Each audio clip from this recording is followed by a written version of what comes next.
Amanya gange nga bulijjo nze Tusiime Ronald genda kulaga ebifa mu ssimu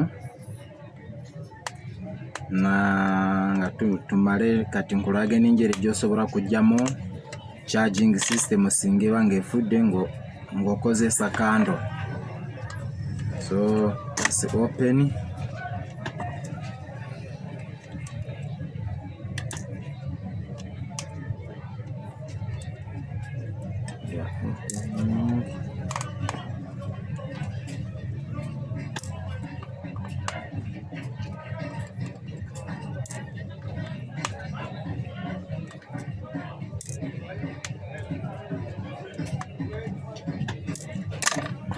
Get mine, open slowly,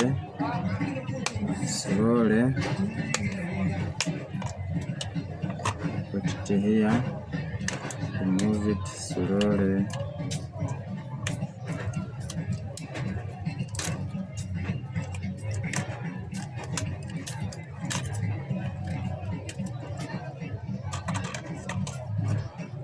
Simu ine ebintu bitono bifamu. Simu tera gufa charging system. This is charging system. This one. This is a terminal. It's a terminal. Ejjanda werikwata. Bulb. This is a speaker. So olunaku lwa leero njagala kukulaga engeri gy'osobola kuggyamu charging system.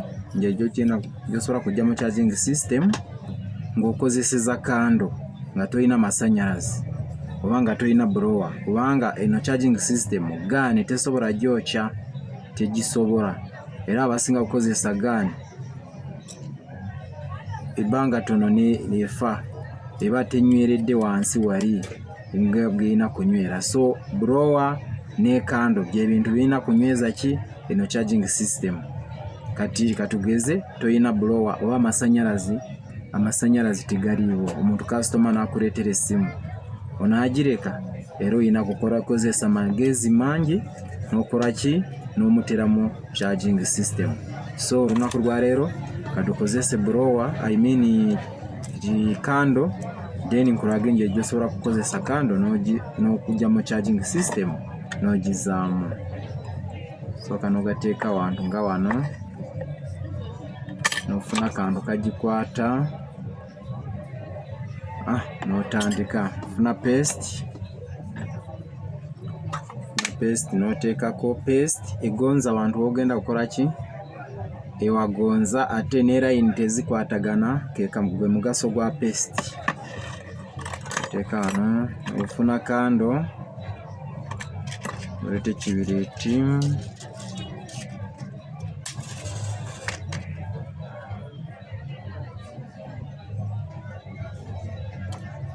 n'otandika kwokya. Ogezaako n'oteeka wano, opima bupimi nga inchi emu, gy'oteekako gundi heat y'eki ya kando nga inchi emu. Sorry. Just put it again.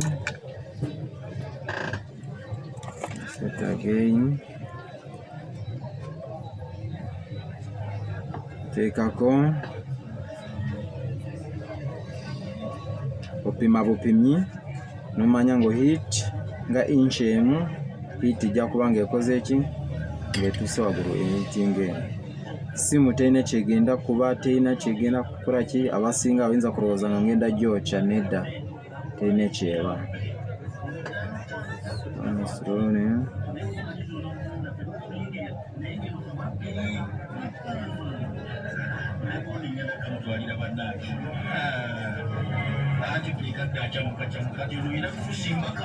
Guno mulimu gwa blower, naye nga singa oba tolina blower kozesa tekiniki za kando. Era ng'oteekamu ng'otestinga kaidedda kaapo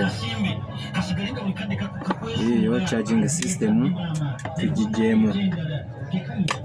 So amareko kati eyo tekiniki y'okukozesa kando ng'ojjamu charging system. So n'omaliriza kati singa oba omaze ofuna charging system ndala katugeze singa ne befudde ng'olina kugizaako era olina kugikwata again n'opima erina stand zeebeeramu charging system erina stand zeebeeramu so n'ogireeta bulungi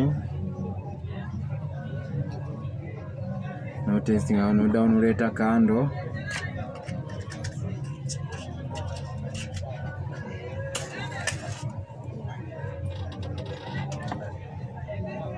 n'oddamu n'opima again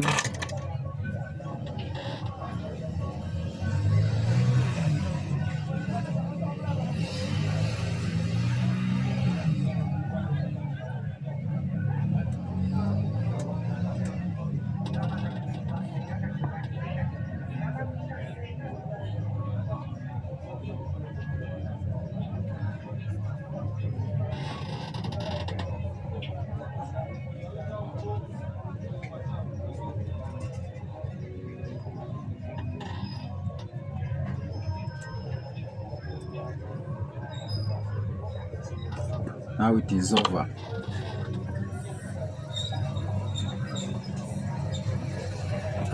Kataawo kintu bwo kimaze ng'otandika ng'olya ku ssente zo za charging system nga tokozeseza ki masannyalaze ng'okozesa kando. Oyo atalina tonafuna blower oba amasannyalaze nga tegaliwo, kozesa kando, kintu kijja kuba very simple. Customer oba omumaze. Webale nnyo okunda kukkiriza. Kati twagala gutestinga tulabe ngigyemu ne kando ngizaamu kando ekyaginga oba nedda. So katuteekemu tutestinge tulabe oba ekyaginga.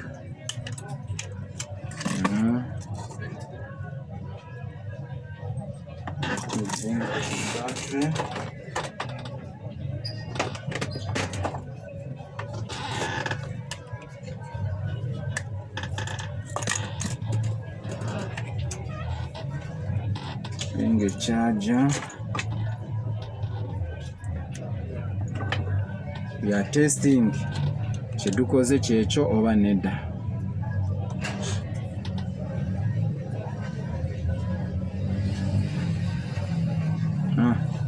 Kirabira ddala nga tugigyemu n'ekando netugizaamu n'ekando netandikirawo. Ndowooza kiraba.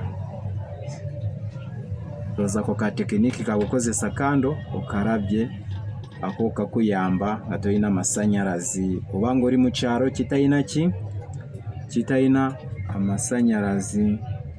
Ako ka tekiniki kaba kakuyamba bulungi nnyo. So weebale nnyo kundaba next time.